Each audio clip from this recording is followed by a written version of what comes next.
and welcome to Coffee Break Blogging, where you'll learn to grow and monetize your blog in short, tactical installments you can use right away. Now here's the next episode in our series. Hello there, and welcome back to Coffee Break Blogging, where today we're going to talk about 6 reasons why you should probably think about turning your blog into a membership site.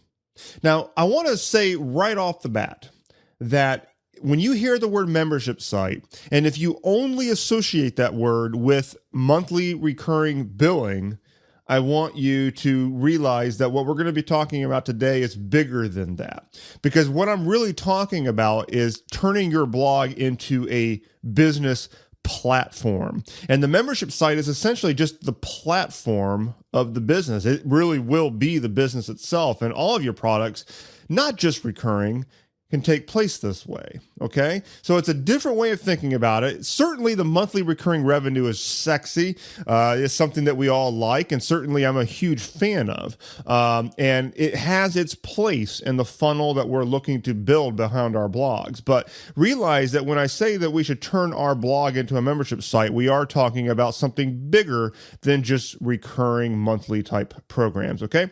So with that being said, I want to jump right into why you should probably look into turning your blog into a membership site. And this, of course, is for people who are looking to actually make money doing this, to actually create an information-centric business online via your blog, okay? So reason number 1 is that ebooks are old school, okay?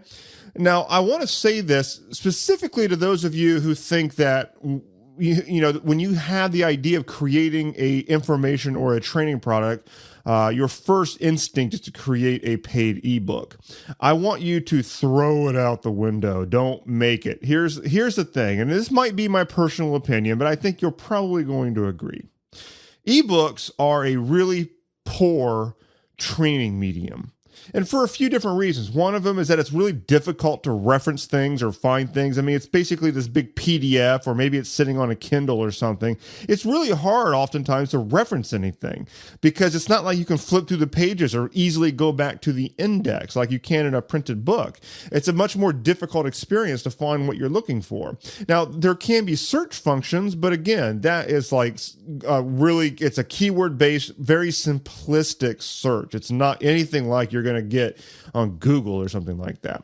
Another thing with ebooks is that there's literally no two-way interaction with the student. It's basically just a one-way thing. They download it and there it is. It's done. That's it.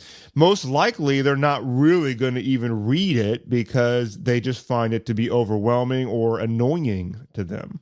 There's not multiple mediums, so therefore it doesn't cater to different learning styles. Some people are a lot more visual with how they learn.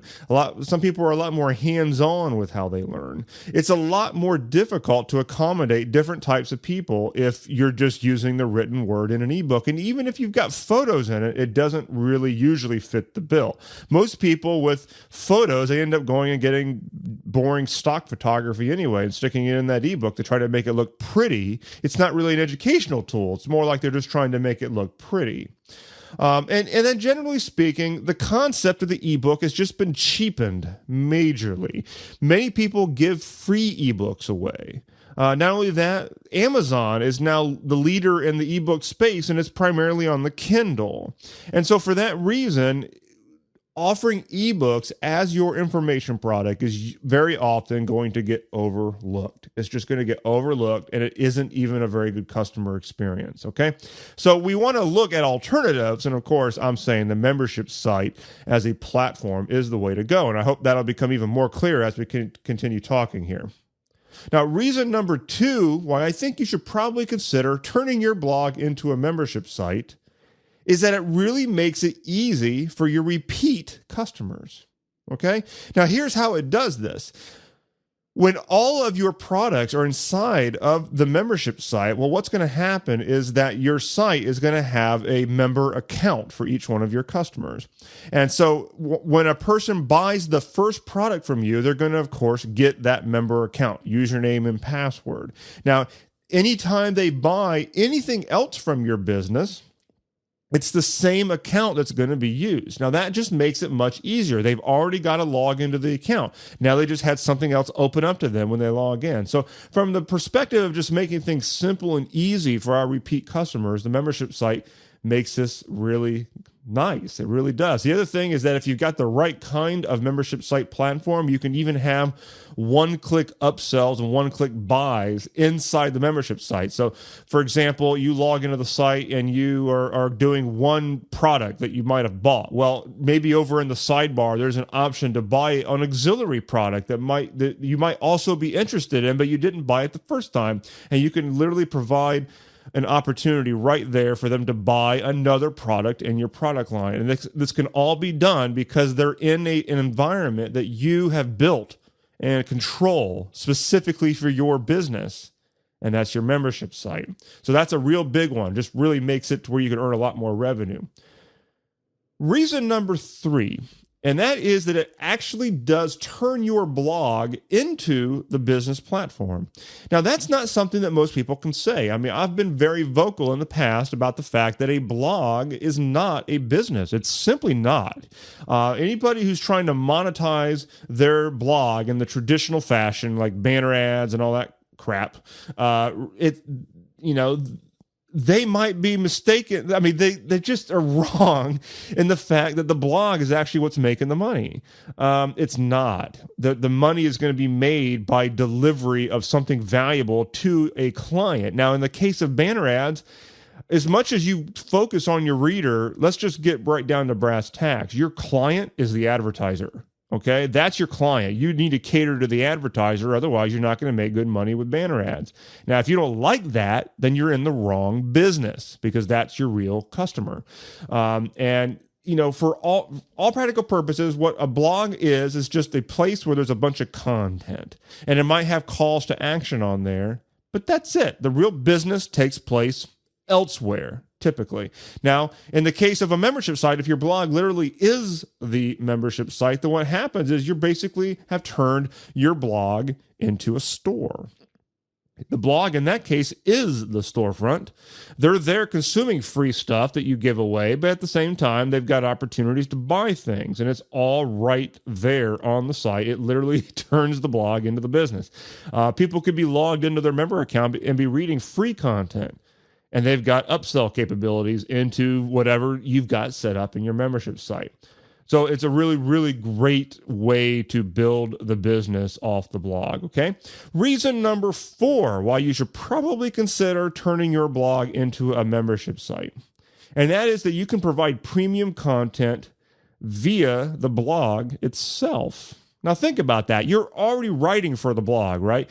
You can have a blog post that's out there in the public, and then let's say that you've got an upgrade opportunity right inside that blog post. A lot of people think of content upgrades. It's kind of a new buzzword going around, but people think of it in terms of list building. The idea of having something that they can opt into that is specific to that blog post. And it's an extremely effective content strategy. But another way that you could go is to have things inside of your blog posts that are only available to members. And so what happens is, because the blog is the business platform here, you have the free blog content that's very valuable, whatever. But then if you have a PDF download or a checklist or a tutorial that goes along with it to show people how to apply that blog post in a more succinct way, it could be for members only. And so if people are logged into their member account, they're like, oh, bam, download, and they've got the checklist. If they're not a member, then what they're going to see is a notice of some kind that you configure that says, hey, you need to be a member in order to grab this. So essentially what that is it could turn literally every piece of content that you create into a marketing opportunity for your membership site, okay? For one of your front-end products, it doesn't really matter what level of product it is, because it can all be done via the membership site. We're literally talking about every product that you create, as long as it's not a service of some kind, could be delivered via this membership site. I should have probably mentioned this at the beginning, but realize that all a membership site is is access controlled content. That's all it is. It doesn't mean that they're going to be recurring, getting billed monthly or yearly or anything. It could be a one-time thing that they bought for just a few bucks, and you can still deliver it via that membership site. But you could deliver many of these things in there and have a lot of opportunities there. And then, of course, you have a global membership if they want access to everything. That's kind of the way my business works.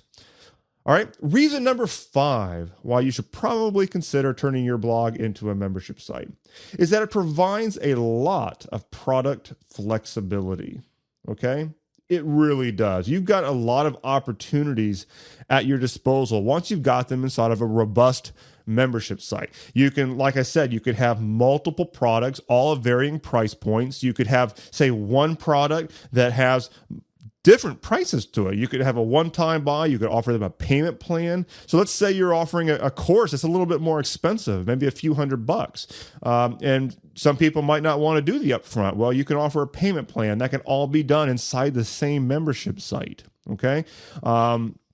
You could have a model like what I do with the Blog Marketing Academy, where I've got a few of my action plans that are actually sold independently as front-end products, but all of them come under the global umbrella of the Blog Monetization Lab. So that's the global membership that people can have where they get access to all the action plans, whereas I do have some people who own just one or two that they're not lab members. And so there's, I hope you get the idea here. It's basically up to your imagination how you want to structure this thing. Lots of product flexibility there. And of course, if you want to grow your business and increase lifetime value of your customers, that's what you need. That's what you need. Okay. Reason number 6, our last one for today on why you should probably consider turning your blog into a membership site, is that you, as the content creator, can concentrate on what you do best, which is content creation. Here's the thing. You're probably at this point used to creating content in WordPress on your blog. That's what you do. Now, why does creating paid content have to feel that much different? Why is it that many bloggers out there have an easier time creating regular blog posts, but then when it comes to the idea of creating an information product, they seize up in paralysis of what to do? Realize it doesn't have to be that much different. You can create your paid content and your free content all in the same platform, in which case right now we're talking about a WordPress-powered membership site. It's all in one site at this point. So you go in the same system, you write your free blog content, and then if you have a content upgrade that would be for members only, well, you create that, and you also put that inside the membership site.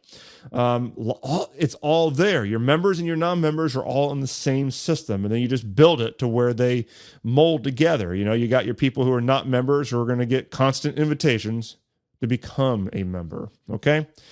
Lots of capability here, and this really is the main way that you literally do turn the blog itself, not just a marketing platform for a business, but actually into the business. The marketing is taking place right there on that site, and the delivery is taking place right there on that site. And that's really the main medium, the membership site, that can actually be done, to actually have that blog be the business itself.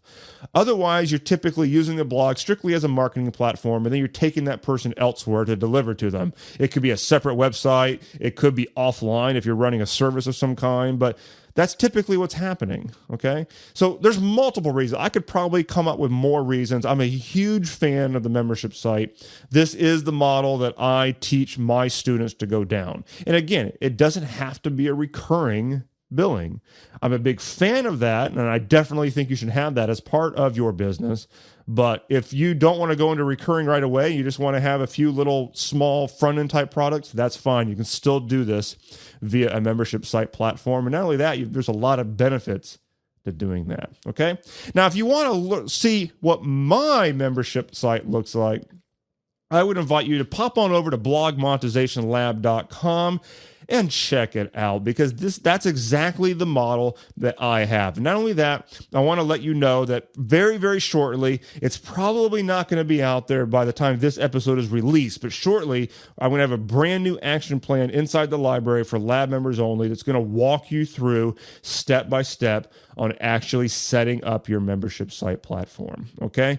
Because it's an important one. It's very core to how I teach my lab students to progress. So therefore, I need to come up with an action plan that walks you through the technicals, how to accept credit cards in your blog, which we're going to talk about here on the podcast, but I'm going to walk you through it step by step inside the lab, which the podcast is not always conducive to that.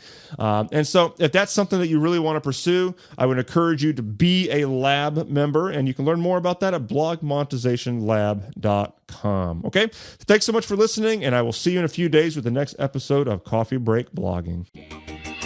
Thanks for listening to this episode of Coffee Break Blogging. If you like what you heard here today, we have something awesome we'd love to send you. It's called the Blog Conversion Guide, and it has 9 tweaks you can make to your blog in order to increase your conversion rate to get more opt-ins and sales. As one of our listeners, we'd love to give you access to this guide absolutely free. You can get your copy right now by going to coffeebreakblogging.com. Again, go to coffeebreakblogging.com to get your copy, and we'll see you next time.